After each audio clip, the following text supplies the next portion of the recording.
कृपया वीडियो को पूरा देखिएगा, अधूरे ज्ञान से कोई लाभ प्राप्त नहीं होगा। नमस्कार दोस्तों, स्वागत है आप सभी का एक बार फिर हमारे YouTube चैनल पर। अगर आप हमारे चैनल पर नए हैं और अभी तक हमारे चैनल को सब्सक्राइब नहीं किया है तो अवश्य सब्सक्राइब करें। दोस्तों, भगवान श्री हरि विष्णु जी और माता लक्ष्मी जी की कृपा पाने के लिए एकादशी का व्रत सबसे बड़ा व्रत माना जाता है। यह व्रत न केवल जीवन में सुख शांति ऐश्वर्य संपदा उत्तम जीवन साथी और कार्यक्षेत्र में सफलता प्रदान करता है, बल्कि मरणोपरांत मोक्ष भी प्रदान करता है। हर एकादशी व्रत का एक अलग और खास महत्व होता है। दोस्तों, आज की इस वीडियो में हम आपको बताएंगे गौमाता से संबंधित एक उपाय जिससे आपको मिल सकता है कभी न समाप्त होने वाला धन प्राप्त करने का वरदान। अगर हिंदू धर्म की माने तो ऐसी मान्यता है कि अगर गौ माता की सेवा निस्वार्थ भाव से की जाए तो घर में माता लक्ष्मी जी का वास होता है।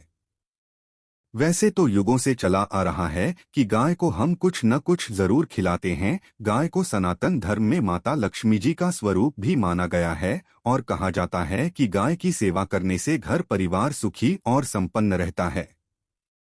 जिन घर में गाय की सेवा निस्वार्थ भाव से होती है उस घर में लक्ष्मी जी की कृपा हमेशा बनी रहती है, और जिस घर में गाय की सेवा नहीं होती है वहां पर अचानक से किसी भी प्रकार के विघ्न बाधाएं आती रहती हैं।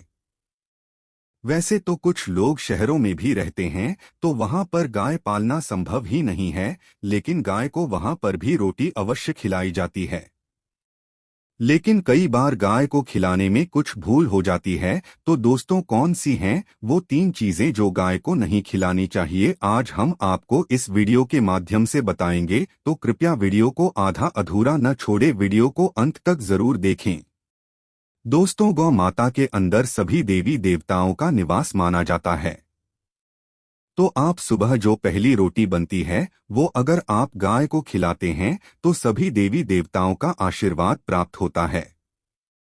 गाय को गुरु के साथ जोड़ा गया है, यानी बृहस्पति ग्रह के साथ, इसलिए गुरुवार के दिन गाय को रोटी पर एक चुटकी हल्दी डालकर खिलाएं तो सुख संपत्ति धन ऐश्वर्य बढ़ता है, दुष्ट ग्रह शांत हो जाते हैं। जो लोग मानसिक रूप से परेशान हैं वह गाय को रोटी पर थोड़ा सा गुड़ रखकर खिलाएं। से सकारात्मक ऊर्जा आती है, टेंशन खत्म होती है और स्वास्थ्य भी अच्छा रहता है। अगर आपको लगता है कि आपके सभी ग्रह खराब है तो ऐसे में गाय को पहली रोटी खिलाएं, इससे सभी ग्रह धीरे धीरे शुभ हो जाएंगे। कभी कभी जीवन में लंबे समय से कोई शुभ मंगल कार्य नहीं हो रहे होते, तब ऐसे में आप गाय को रोटी खिलाएं और गाय के मस्तक को छूकर अपनी मनचाही इच्छा मांगे और प्रणाम करें। पैर छुए तो आपकी मन्नत जरूर पूरी होगी। तो ये था गाय को आप क्या खिलाएं उसके बारे में, लेकिन गाय को क्या नहीं खिलाना चाहिए अब हम जान लेते हैं।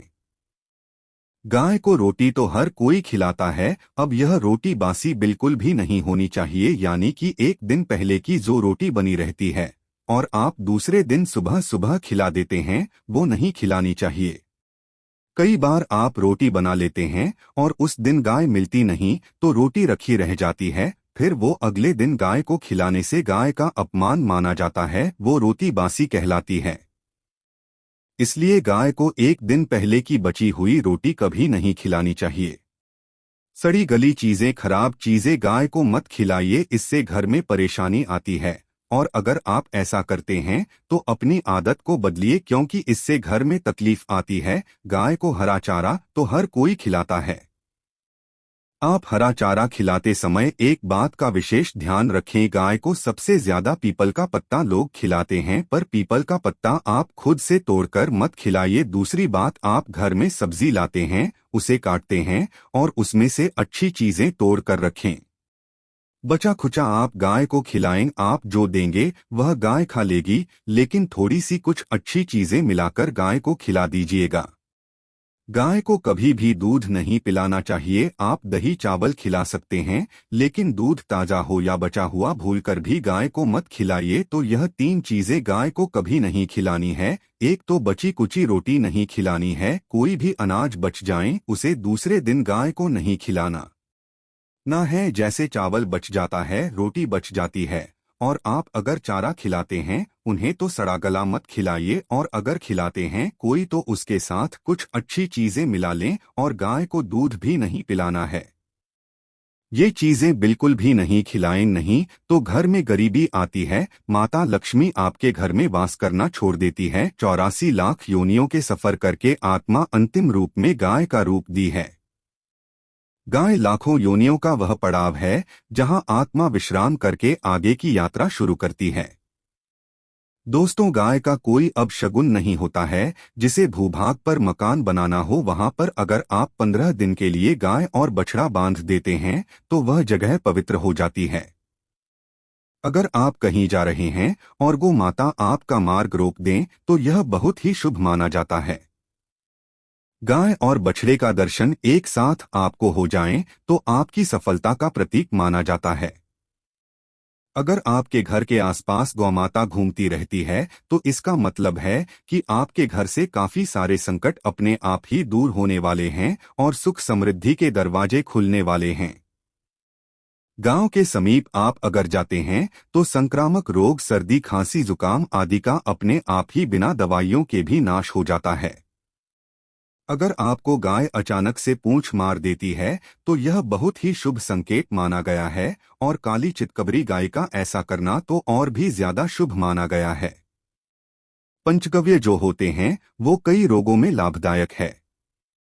पंचगव्य क्या क्या हुए? गाय का दूध, दही, घी, मूत्र और गोबर, और इन सभी को शरीर की रोग निरोधक क्षमता को बढ़ाकर रोगों को दूर करने वाला माना गया है।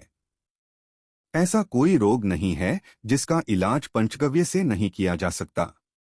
दोस्तों, आज के समय में लोग गौ माता की पूजा करने के बजाय, उनकी सेवा करने के बजाय उनको काटकर मारकर खाना ज्यादा पसंद करते हैं। बुरा लगेगा शायद, पर यह सच है। अगर आप गाय को पाल सकते हैं तो अच्छी बात है, लेकिन आज के इस मॉडर्न युग में जहां लोगों की शायद खुद के घर में रहने की जगह नहीं है, ऐसे में गाय को रखना थोड़ा कठिन और महंगा हो सकता है। ऐसे में आप गाय को रोटी दे, कम से कम रोटी दे करके आप सुख समृद्धि को प्राप्त कर सकते हैं। आपके घर में बरकत होने लगेगी। दोस्तों, हमारे बुजुर्ग हमेशा से कहते आए हैं कि गाय को रोटी खिलानी चाहिए, लेकिन समय स्थिति के चलते गाय की सेवा हर कोई नहीं कर पाता है, लेकिन कम से कम रोटी तो आप खिला ही सकते हैं। अगर रोटी भी नहीं खिला सकते, जैसे काफी सारे जो हमारे भाई बहन अमेरिका, लंदन वगैरह में हैं, उनको गाय नहीं मिलती हैं और वो पूछते हैं कि हम कैसे गौ सेवा करें। आप ऐसा कर सकते हैं, आप गांव के नाम के पैसे निकलते जाएं और फिर आप चाहे तो कभी इंडिया आए तो आप गौशाला में दान दें, या फिर आप चाहें तो वहीं पर किसी गरीब को गांव के नाम की रोटियां खिलाएं। किसी भी अनाथ आश्रम में चले जाएं, किसी वृद्धाश्रम में चले जाएं, किसी भी दूसरे सफेद पशु को आप भोजन कराएं। यह हमारे देश में कई जगह देखा गया है।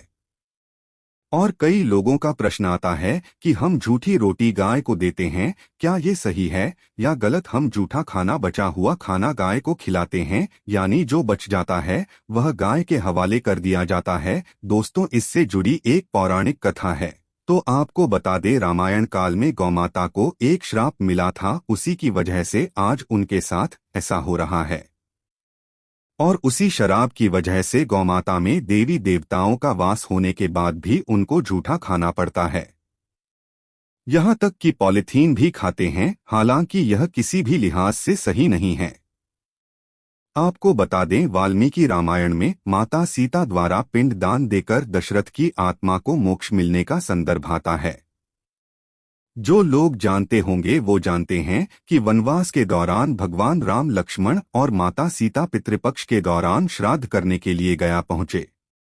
वहां श्राद्ध कर्म करने के लिए जरूरी सामग्री जुटाने श्री राम और लक्ष्मण तो चले गए और सामान लेकर नहीं आए। इधर दोपहर हो गई थी और पिंड दान का समय निकलता जा रहा था। सीता मां घबराने लगी, तभी दशरथ की आत्मा ने पिंड दान की मांग कर दी।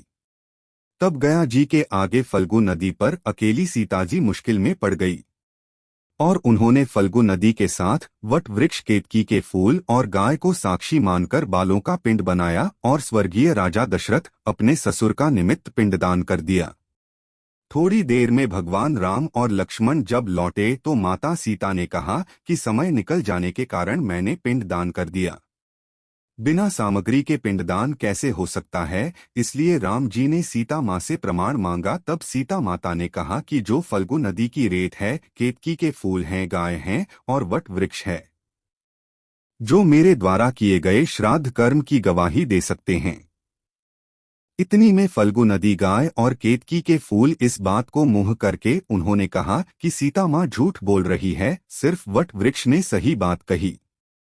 तब सीता जी ने राजा दशरथ का ध्यान करते हुए उनसे ही गवाही देने की प्रार्थना की। दशरथ जी ने सीता माँ की प्रार्थना को स्वीकार करके घोषणा की कि ऐन वक्त पर सीता ने मेरा पिंड दान कर दिया। इस पर श्रीराम आश्वस्त हुए, लेकिन तीनों गवाहों द्वारा झूठ बोलने पर सीता जी उनसे क्रोधित हो गई और उन्हें श्राप दिया। फल्गु नदी से कहा कि जा, तेरा नाम सिर्फ नदी रहेगा, लेकिन तुझमें पानी कभी नहीं रहेगा। दोस्तों, इस कारण आप भी जानते होंगे फल्गु नदी आज भी गया में सूखी ही रहती है। गाय को श्राप दिया कि तू पूजनीय होकर भी लोगों का झूठा खाएगी, और केतकी के फूल को श्राप दिया कि तुझे पूजा में कभी नहीं चढ़ाया जाएगा। वट वृक्ष को सीता माँ ने आशीर्वाद दिया कि उसे लंबी आयु की प्राप्ति होगी और दूसरों को हमेशा छाया प्रदान करेगा, तथा पतिव्रता स्त्री तेरा स्मरण करके अपने पति की दीर्घायु की कामना करेंगी। और यही कारण है कि गाय को आज भी झूठा खाना पड़ता है। केतकी के फूल को पूजा से निषिद्ध बताया गया है। फल्गु नदी के तट पर जल नहीं है। सीता कुंड में पानी के अभाव में सिर्फ बालू रेत में पिंड दान किया जाता है। दोस्तों, शास्त्रों के अनुसार गौमाता में सारे देवी देवता निवास करते हैं। 33 कोटि देवी देवता और पीटर का भी निवास होता है। अगर आप भी किसी मंदिर में नहीं जा सकते, पूजा पाठ नहीं कर पाते हैं, कहीं जाकर के ग्रह दोषों का उपाय नहीं कर सकते, तो आपको गाय को एक रोटी जरूर खिलानी चाहिए। हमेशा कहते हैं पहली रोटी गाय की अगर आप भी खिलाते हैं तो दुनिया के सारे सुखों को प्राप्त कर सकते हैं। आपने अक्सर ही सुना होगा कि रसोई में पहली रोटी जो भी बने गाय को दे देनी चाहिए। हर रोज गाय को एक रोटी देने से आपके जीवन के सभी दुख दर्द दूर हो जाते हैं। खाना बनाते वक्त हमेशा पहली एक रोटी गाय की निकाल दें, इसके बाद ही परिवार के बाकी सदस्यों के लिए आपको रोटियां सेंकने चाहिए। कोशिश करनी चाहिए कि गाय की उस रोटी में थोड़ा सा हल्दी मिला दें, इससे गाय को रोटी खिलाने का अपार फल प्राप्त होता है। अगर गुरुवार का दिन हो तो लोही ले लें, सने हुए आटे की एक छोटी सी लोई बना लें और उसमें हल्दी मिलाकर गाय को खिला दें। इससे आपके जीवन में शुभता आती है, वैभव आता है, धन संपत्ति का वास होता है। आप जो भी हासिल करना चाहते हैं जिंदगी में, तो आप देखेंगे कि तुरंत आपको मिनटों में वह हासिल हो जाता है। इसी तरह से आपको नमक का एक उपाय बताते हैं। नमक क्या है? नमक के बिना तो हर स्वाद अधूरा है, और साथ ही साथ अगर नमक न हो तो जीवन स्वाधीन हो जाता है। जितना हम खाने में नमक को इम्पोर्टेंट मानते हैं, उतना ही ज्योतिष में नमक को इम्पोर्टेंट ही माना जाता है, और इसे 10 की वस्तु माना गया है। किसी का नमक खाने का अर्थ क्या होता है? उसका कर्जदार होना आपने सुना ही होगा। नमक का कर्ज अदा करना है, इसलिए अगर आप जीवन को सुगम बनाना चाहते हैं, सरल बनाना चाहते हैं, तो नमक का एक आसान सा प्रयोग आपको आज हम बताएंगे। आप देखिए कि कितने आपको पॉजिटिव परिणाम मिलते हैं, और इतना आसान है कि इसके लिए आपको अतिरिक्त मशक्कत करने की कोई जरूरत भी नहीं है। सिर्फ आपको अपने घर में बनी सबसे पहली रोटी लेनी है और उस पर थोड़ा सा नमक रख दें। अब आप पूछेंगे कौन सा नमक रखें? तो सबसे बेस्ट है आप डेली वाला नमक, सस्ता नमक जो भी है वो रखें। काला नमक नहीं रखना है, आपको सफेद नमक ही रखना है। तो नमक रख लें और फिर इस रोटी को किसी कपिला गाय को आपको दे देनी है। कपिला गाय यानी सफेद रंग की गाय को आपको खिला देना है, और अगर आपको कपिला गाय नहीं मिलती है तो आप यह रोटी किसी भी गाय को खिला दें। मगर यदि आपको कोई ऐसी गाय दिख जाए, सबसे पहले सफेद गाय को ही खिलाना प्रेफर करें। दोस्तों आपको बता दें, यह उपाय आपकी हर समस्या को जड़ से दूर कर देता है। चाहे आपके घर में कोई बड़ी कला हो, कोई पारिवारिक वाद विवाद हो, इस उपाय को करके आपके घर में सुख का वास होने लगता है। जो भी धन की कमी हो, बच्चों की पढ़ाई हो, कैरियर में सफलता हो, सभी मुश्किलें आपके जीवन की दूर होने लगती है। लेकिन गाय को रोटी देते वक्त मन में ऐसी कोई भावना लगाकर रखें कि हम रोटी खिलाते हैं या फिर हम बहुत बड़े दानी हैं। अन्यथा इस स्थिति में उन्हें फल की प्राप्ति होना संशय वाली स्थिति देता है। गाय को रोटी खिलाने से नियम से बरकत के अलावा आप देखेंगे धन संपत्ति में दिनों दिन बढ़ोतरी होने लगती है और आपके घर के ग्रह दोषों से आपको मुक्ति मिलती है। अगर आपके भी घर में धन की कमी है तो आपको ये उपाय जरूर करना चाहिए, किसी भी दिन करे। अगर सावन का पवित्र महीना है तो हर दिन शुभ है।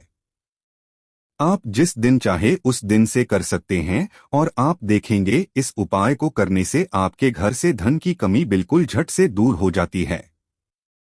तो ये उपाय आप जरूर कर लीजिए। आज के लिए बस इतना ही। तो दोस्तों आपको यह जानकारी कैसी लगी हमें कमेंट में अवश्य बताएं। वीडियो को लाइक करें और अपने दोस्तों के साथ भी शेयर करें और कमेंट में जय माता लिखना ना भूलें। धन्यवाद।